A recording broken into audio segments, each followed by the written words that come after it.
अभी आपको अहम खबर से आगाह करेंगे। खैबर एजेंसी में सिक्योरिटी फोर्सेस के ऑपरेशन के दौरान फायरिंग का तबादला हुआ। लेफ्टिनेंट कर्नल मोहम्मद हसन हैदर और 4 फौजी जवान शहीद हो गए हैं। बलूचिस्तान के इलाके पसनी से उमाड़ा जाने वाली सिक्योरिटी फोर्सेस की गाड़ियों पर दहशतगर्दों के हमले में 14 फौजी जवान शहीद हो गए। और उधर आज एक पाकिस्तान के सीनियर ऑफिसर लेफ्टिनेंट कर्नल जो हैं उनके साथ 2 और जवान जो हैं उनको शहीद कर दिया गया है। और आपको पता है इन दिनों में पाक फौज के ऊपर और एयरफोर्स के ऊपर बड़े हमले हो रहे हैं। हम एक बार फिर से देख रहे हैं कि एक बार फिर से वतन अजीज में दहशतगर्दी पनप रही है। सिर्फ 4 रोज में दहशतगर्द हमलों में 21 सिक्योरिटी एहलकार और 5 आम शहरी शहीद। हमारे दुश्मन एक बात जान लें, हमारे मुल्क में बदअमनी फैलाने वाले इन नासिर के साथ कोई रियायत ना पहले हुई थी और ना आइंदा होगी। खूनखार अस्करियत पसंदों ने खैबर पख्तूनख्वा, बलोचिस्तान, पंजाब तीनों सूबों में पंजे गाड़ दिए हैं और सिक्योरिटी फोर्सेस को चुन चुनकर निशाना बना रहे हैं। इसकी वजूहात क्या है? क्या वाकई ऐसा है जो मुल्ला याकूब साहब का हमने एक बयान सुना था कि पाकिस्तान थोड़ा सा एहतियात करे रिफ्यूजीज के हवाले से? ये मेरे ख्याल में एक हफ्ते के अंदर कुछ चौथा पांचवा ये अटैक है और 98% आपकी जो है दहशतगर्दी बढ़ चुकी है।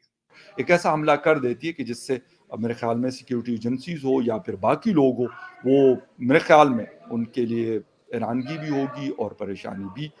इंडिया कॉरिडोर डेवलप कर रहा है, कनेक्टिविटी दे रहा है मिडल ईस्ट और यूरोप को, और हम आपस में ही लड़ाइयों से जो है वो नहीं हो रहे।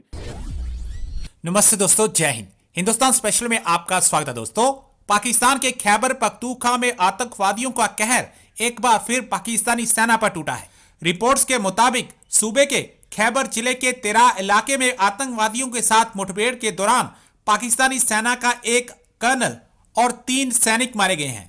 पाकिस्तानी सेना की मीडिया शाखा अंतर सेवा जनसंपर्क ने एक बयान में बताया कि लेफ्टिनेंट कर्नल मोहम्मद हसन हैदर और 3 सैनिक खुफिया जानकारी पर आधारित अभियान के दौरान मारे गए। बयान में कहा गया है कि अभियान के दौरान लेफ्टिनेंट कर्नल हैदर के नेतृत्व में पाकिस्तानी सेना के जवानों ने प्रभावी ढंग से आतंकवादियों को घेर लिया। ISPR के मुताबिक क्षेत्र में तलाशी अभियान चलाया जा रहा है। आपको यहां बता दें कि यह पिछले 4 दिनों में चौथा बड़ा हमला है। पिछले कुछ महीनों में आतंकवादियों ने पाकिस्तानी सेना पर लगातार हमले किए हैं, जिसमें दर्जनों की संख्या में सैनिक और अधिकारी मारे जा रहे हैं। पाकिस्तान के दक्षिणी पश्चिमी बलोचिस्तान प्रांत में शुक्रवार को आतंकवादियों ने पाकिस्तानी सेना की 2 गाड़ियों पर घात लगाकर हमला किया, जिसमें कम से कम 14 सैनिक मारे गए थे। मुल्क में बदअमनी और दहशतगर्दी एक बार फिर पनप रही है। बलूचिस्तान के इलाके पसनी से उमाड़ा जाने वाली सिक्योरिटी फोर्सेस की गाड़ियों पर दहशतगर्दों के हमले में 14 फौजी जवान शहीद हो गए। बुज़दिल दहशतगर्दों ने पसनी से उमाड़ा जाने वाली फोर्सेस की 2 गाड़ियों पर घात लगाकर हमला किया।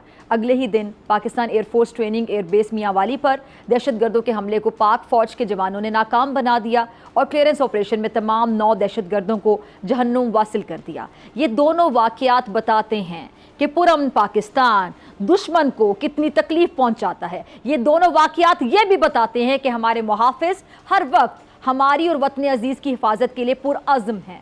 हमारे दुश्मन एक बात जान लें, हमारे मुल्क में बदअमनी फैलाने वाले इन नासिर के साथ कोई रियायत ना पहले हुई थी और ना आइंदा होगी। दहशतगर्दों का खात्मा होगा और जहां से उन्हें मदद मिल रही है उन्हें भी नहीं छोड़ा जाएगा। और जिस तरह माजी में भी हमने देखा कि दहशतगर्दों की जानिब से दुनिया के सबसे पुरअमन मजहब दीन इस्लाम का लिबादा ओढ़कर दहशतगर्दी की गई और सादा लोगों की जहनसाजी की गई, और जिस तरह से ब्रेन वॉश करके खुद कुछ धमाके होते रहे, वो किसी सूरत भी दीन इस्लाम की तालीमात नहीं थी। क्योंकि हमारा प्यारा दीन इस्लाम ऐसा कोई दर्स नहीं देता जिससे निहत्ते और मासूम लोगों की जिंदगियों से खेला जाए। अब एक बार फिर से दहशतगर्दों ने इस्लाम के नाम पाकिस्तान पर वार करना शुरू कर दिया, लेकिन उलमाए दीन ने इस्लाम को हथियार बनाने वालों को बदतरीन गुनाहगार करार दिया है। ऑप्शंस के बावजूद मुल्क में दहशतगर्दी की एक बार फिर आग भड़क उठी है। खूनखार अस्करियत पसंदों ने खैबर पख्तूनख्वा, बलोचिस्तान, पंजाब तीनों सूबों में पंजे गाड़ दिए हैं और सिक्योरिटी फोर्सेस को चुन चुनकर निशाना बना रहे हैं। सिर्फ 4 रोज में दहशतगर्द हमलों में 21 सिक्योरिटी एहलकार और 5 आम शहरी शहीद, जबकि जवाबी कार्रवाई में 13 जंगजू भी जहन्नुम वासिल हो चुके हैं।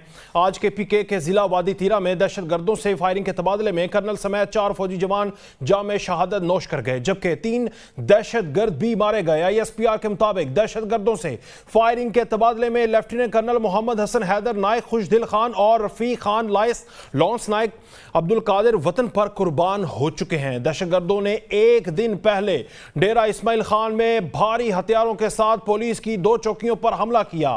तवील फायरिंग के तबादले में 2 एहलकार जख्मी हुए। इससे पहले भी डेरा इस्माइल खान में पुलिस गाड़ी के करीब खौफनाक धमाका हुआ था, जिसके नतीजे में 6 अफराद जाँ बाक हुए, जबकि 22 अफराद जख्मी हुए थे। सिक्योरिटी फोर्सेज ने इस दौरान डेरा इस्माइल खान और लकी मरवत में 2 दहशतगर्दों को भी मौत के घाट उतार दिया था।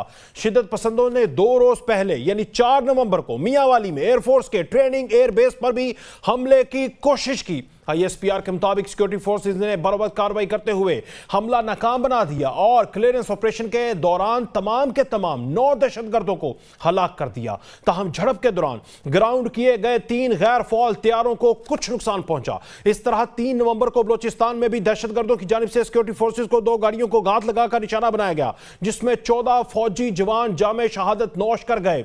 खबरसां इदारे रॉयटर्स के मुताबिक दहशतगर्द ग्रुप तहरीक जिहाद पाकिस्तान TJP के तर्जुमान ने PAF बेस पर हमले की जिम्मेदारी कबूल कर ली। और उधर आज एक पाकिस्तान के सीनियर ऑफिसर लेफ्टिनेंट कर्नल जो हैं उनके साथ 2 और जवान जो हैं उनको शहीद कर दिया गया है। और आपको पता है इन दिनों में पाक फौज के ऊपर और एयरफोर्स के ऊपर बड़े हमले हो रहे हैं। दूसरी तरफ आपको पता है कि अफगान महाजरीन को जो है इल्लीगल अफगान महाजरीन को निकाला जा रहा है। पाकिस्तान जो है वो कह रहा है कि ये जो अमेरिका का असला छोड़ गए थे अफगानिस्तान में, वो पाकिस्तान के खिलाफ इस्तेमाल हो रहा है। तार साहब, आपको क्या लग रहा है कि इंडिया कॉरिडोर डेवलप कर रहा है, कनेक्टिविटी दे रहा है मिडल ईस्ट और यूरोप को, और हम आपस में ही लड़ाइयों से जो है वो नहीं हो रहे, और इंटरनल आपको पता है पॉलिटिकल इंस्टेबिलिटी वो तो है ही है। आप ये जो नई डायमेंशन आ रही है कि दहशतगर्दी की लहर जो है, इसको कैसे देखते हैं? क्या ये पाकिस्तान की वो जो हमने बात की थी कि 50 अरब डॉलर की जो इन्वेस्टमेंट के हवाले से उसको रोक सकती है? क्या सिनेरियो आप देखते हैं विद दिस न्यू दहशतगर्दी की वेव? क्योंकि कहा जाता है कि इलेक्शंस तक ये चलेगी।